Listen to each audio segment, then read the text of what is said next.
ಎಲ್ಲರಿಗೂ ನಮಸ್ಕಾರ. Welcome to my channel ವಿಶಿಷ್ಟ ಭೋಜನ. ಪೂರಿ, ಚಪಾತಿ, ದೋಸೆ ಎಲ್ಲದಕ್ಕೂ ಸೂಪರ್ ಕಾಂಬಿನೇಷನ್ ಆಗಿರುವಂಥ ಚೆನ್ನ ಮಸಾಲಾನ ಇವತ್ತು ನಾನು ಮನೇಲಿರುವಂಥ ಬೇಸಿಕ್ ಪೌಡರ್ಗಳನ್ನ ಉಪಯೋಗಿಸ್ಕೊಂಡು ಯಾವ ರೀತಿ ಮಾಡೋದು ಅಂತ ಇವತ್ತಿನ ನನ್ನ ವಿಡಿಯೋದಲ್ಲಿ ತೋರಿಸ್ಕೊಡ್ತಾ ಇದ್ದೀನಿ. ರುಚಿ ಅಂತೂ ಸೂಪರ್ ಆಗಿರುತ್ತೆ. ಮನೇಲಿರೋರೆಲ್ಲರೂ ತುಂಬಾ ಇಷ್ಟಪಟ್ಟು ತಿಂತಾರೆ. ಖಂಡಿತ ಈ ರೆಸಿಪಿನ ಒಂದ್ಸಲ ಟ್ರೈ ಮಾಡಿ. ರೆಸಿಪಿ ಇಷ್ಟ ಆದರೆ ದಯವಿಟ್ಟು ಒಂದು ಲೈಕ್ ಕೊಡಿ. ಇದೇ ರೀತಿ ಒಳ್ಳೊಳ್ಳೆ ರೆಸಿಪಿಗಾಗಿ ವಿಶಿಷ್ಟ ಭೋಜನ ಚಾನಲನ್ನು ಇನ್ನೂ ಯಾರಾದರೂ ಸಬ್ಸ್ಕ್ರೈಬ್ ಮಾಡ್ಕೊಂಡಿಲ್ಲ ಅಂದರೆ ದಯವಿಟ್ಟು ಸಬ್ಸ್ಕ್ರೈಬ್ ಮಾಡ್ಕೊಳ್ಳಿ.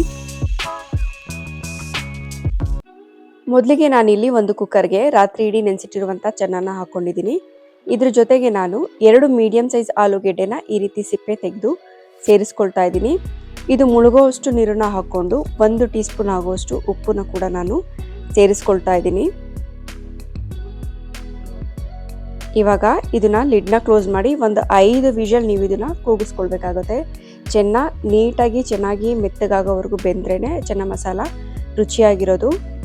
ನೋಡಿ ಆಗಿದೆ. ಇವಾಗ ಚೆಕ್ ಮಾಡೋಣ ಒಂದ್ಸಲ. ನೋಡಿ ಎಷ್ಟು ಚೆನ್ನಾಗಿ ಬೆಂದಿದೆ ಅಂತ. ಕರೆಕ್ಟಾಗಿ ನೀವು 5 ವಿಷಲ್ ಕೂಗಿಸ್ಕೊಂಡ್ರೆ ಕರೆಕ್ಟಾಗಿ ಆಗುತ್ತೆ. ಇವಾಗ ಈ ಬೇಯಿಸಿರೋಂಥ ಆಲೂಗೆಡ್ಡೆನ ಒಂದು ಬಟ್ಲಿಗೆ ಹಾಕೊಂಡು ಅದನ್ನು ಸ್ಮ್ಯಾಶ್ ಮಾಡಿ ಇಟ್ಕೊಳ್ಳೋಣ. ನೋಡಿ ಇಷ್ಟು ಚೆನ್ನಾಗಿ ನೀವು ಬೇಯಿಸ್ಕೊಳ್ಬೇಕು. ಇವಾಗ ಇದನ್ನ ಪಕ್ಕಕ್ಕೆ ತಿಟ್ಕೊಳ್ಳೋಣ. ಒಂದು ಪ್ಯಾನ್ನ ಬಿಸಿ ಇಟ್ಟು ಅದಕ್ಕೆ ನಾನು 2 ಟೇಬಲ್ ಸ್ಪೂನ್ ಆಗೋಷ್ಟು ಎಣ್ಣೆ ಹಾಗೆ ಸ್ವಲ್ಪ ಬೆಣ್ಣೆನೂ ಕೂಡ ಸೇರಿಸ್ಕೊಳ್ತಾ ಇದ್ದೀನಿ. ಈ ಬೆಣ್ಣೆ ಹಾಕೋದ್ರಿಂದ ಚೆನ್ನ ಮಸಾಲ ಟೇಸ್ಟು ತುಂಬಾ ಚೆನ್ನಾಗಿರುತ್ತೆ.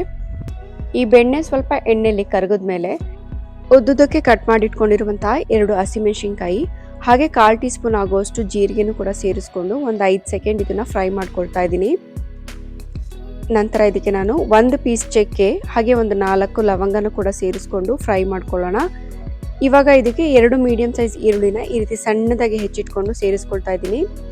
ಈರುಳ್ಳಿನ ಆದಷ್ಟು ಈ ರೀತಿ ಸಣ್ಣದಾಗೆ ಹೆಚ್ಚಿಟ್ಕೊಂಡು ಸೇರಿಸ್ಕೊಳ್ಳಿ. ಈರುಳ್ಳಿ ಅರ್ಧ ಭಾಗ ಚೆನ್ನಾಗಿ ಫ್ರೈ ಆದಮೇಲೆ ಇದಕ್ಕೆ ನಾನು 1 ಟೀ ಸ್ಪೂನ್ ಆಗುವಷ್ಟು ಶುಂಠಿ ಬೆಳ್ಳುಳ್ಳಿ ಪೇಸ್ಟನ್ನು ಹಾಕ್ಕೊಳ್ತಾ ಇದ್ದೀನಿ. ಈ ಶುಂಠಿ ಬೆಳ್ಳುಳ್ಳಿ ಪೇಸ್ಟಲ್ಲಿರುವಂಥ ಹಸಿ ವಾಸನೆ ಹೋಗೋವರೆಗೂ ಹಾಗೆ ಈರುಳ್ಳಿ ಇನ್ನೂ ಸ್ವಲ್ಪ ಚೆನ್ನಾಗಿ ಕೆಂಪಗಾಗೋವರೆಗೂ ಫ್ರೈ ಮಾಡ್ಕೊಳ್ಳೋಣ. ನೋಡಿ ಇಷ್ಟು ಕಲರ್ ಚೇಂಜ್ ಆದಮೇಲೆ ಇದಕ್ಕೆ ನಾನು ರುಬ್ಬಿಟ್ಕೊಂಡಿರುವಂಥ 2 ಮೀಡಿಯಂ ಸೈಜ್ ಟೊಮೆಟೊನ ಸೇರಿಸ್ಕೊಳ್ತಾ ಇದ್ದೀನಿ. ಒಂದ್ಸಲ ಚೆನ್ನಾಗಿ ಮಿಕ್ಸ್ ಮಾಡಿ ಇದಕ್ಕೆ ರುಚಿಗೆ ತಕ್ಕಷ್ಟು ಉಪ್ಪನ್ನು ಕೂಡ ಈಗಲೇ ಹಾಕ್ಕೊಳ್ತಾ ಇದ್ದೀನಿ.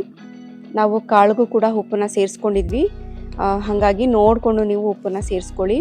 ಇವಾಗ ಈ ಟೊಮೆಟೊಲಿರುವಂಥ ಹಸಿ ವಾಸನೆ, ಶುಂಠಿ ಬೆಳ್ಳುಳ್ಳಿ ಪೇಸ್ಟಲ್ಲಿರುವಂಥ ಹಸಿ ವಾಸನೆ ಎಲ್ಲ ಹೋಗೋವರೆಗೂ ಚೆನ್ನಾಗಿ ಒಂದು 5 ನಿಮಿಷ ಇದನ್ನು ಕುದಿಸ್ಕೊಳ್ಳೋಣ.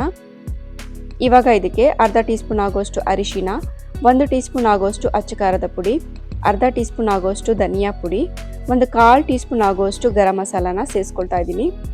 ಈ ಮಸಾಲನ್ನೆಲ್ಲ ಒಂದ್ಸಲ ಚೆನ್ನಾಗಿ ಈ ರೀತಿ ಮಿಕ್ಸ್ ಮಾಡಿ ಮಸಾಲೆ ಎಣ್ಣೆ ಬಿಡೋವರೆಗೂ ಚೆನ್ನಾಗಿ ನೀವು ಬೇಯಿಸ್ಕೊಳ್ಬೇಕು. ನೀವು ಎಷ್ಟು ಚೆನ್ನಾಗಿ ಈ ಮಸಾಲೆನ ಬೇಯಿಸ್ಕೊಳ್ತೀರೋ ಅಷ್ಟು ಚೆನ್ನಾಗಿ ಚೆನ್ನ ಮಸಾಲ ಆಗುತ್ತೆ. ಯಾವುದೇ ಡಿಶ್ ಆಗಲಿ ಮಸಾಲೆನ ನಾವು ಚೆನ್ನಾಗಿ ಬೇಯಿಸ್ಕೊಳ್ಬೇಕು. ಅದರಲ್ಲಿರುವಂಥ ಹಸಿ ವಾಸನೆ ಕಂಪ್ಲೀಟಾಗಿ ಹೋಗಬೇಕು. ನೋಡ್ತಾ ಇರ್ಬೋದು ನೀವು ಎಷ್ಟು ಚೆನ್ನಾಗಿ ಎಣ್ಣೆ ಬಿಟ್ಟಿದೆ ಅಂತ. ಮಸಾಲೆ ಚೆನ್ನಾಗಿ ಬೇಯಿಸ್ಕೊಂಡಿದ್ದೀವಿ. ಈಗ ಇದಕ್ಕೆ ನಾನು ಸ್ಮ್ಯಾಶ್ ಮಾಡಿ ಇಟ್ಕೊಂಡಿರುವಂಥ ಆಲೂಗೆಡ್ಡೆನ ಸೇರಿಸ್ಕೊಳ್ತಾ ಇದ್ದೀನಿ. ಈ ಆಲೂಗೆಡ್ಡೆ ಈ ಮಸಾಲೆಯಲ್ಲಿ ಚೆನ್ನಾಗಿ ಹೊಂದ್ಕೊಳ್ಳೋ ಹಾಗೆ ಈ ರೀತಿ ಚೆನ್ನಾಗಿ ಸ್ಮ್ಯಾಶ್ ಮಾಡ್ಕೊಳ್ಳೋಣ. ನಂತರ ಇದಕ್ಕೆ ನಾನು ಬೇಯಿಸ್ಕೊಂಡಿರುವಂಥ ಚೆನ್ನನ ನೀರು ಸಮೇತ ಸೇರಿಸ್ಕೊಳ್ತಾ ಇದ್ದೀನಿ. ಒಂದು ವೇಳೆ ನಿಮಗೆ ನೀರು ಜಾಸ್ತಿ ಅನಿಸಿದ್ರೆ ಸ್ವಲ್ಪ ನೀರನ್ನು ತೆಗೆದುಬಿಡಿ.